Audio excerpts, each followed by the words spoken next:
মাখা হয়ে গেছে। শীত কাটছে বলে ছেকা লাগে।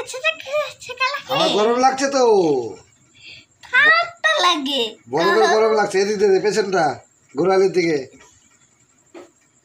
তোমার পাগুলো গোল দেয়া যাবে না। আমার সোনা মা বাবাকে কত যত্ন করছে। পিঠে দেয় না, ঘুম পাড়িয়ে দেয় না। দিয়েছি। কবে দিয়েছিস তুই? ওর বাবাকে প্রত্যেক দিন দিনের বেলায় 2 বা 3 বার করে বাইরে যেতে হয়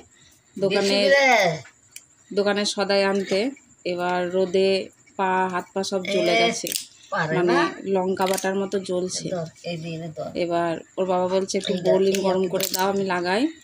এবার যেই বলেছে জ্বলছে, এখনো বরফ দেবে বাবার পায়ে।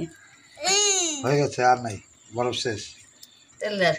তোমার হাতে ঠান্ডা লাগছে না অয়ন্তিকা? অয়ন্তিকা হাত ধুই না গা।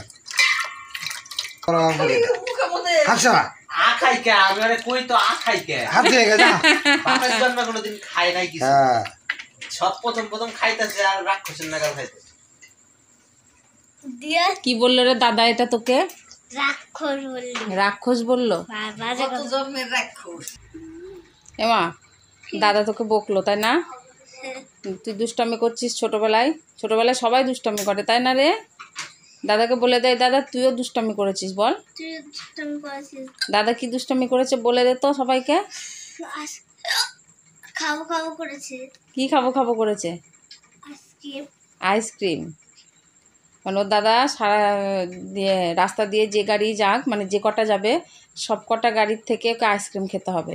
এবার ঘন্টার আওয়াজ পেলে আক্কুম খাবো করে চেঁচাতো।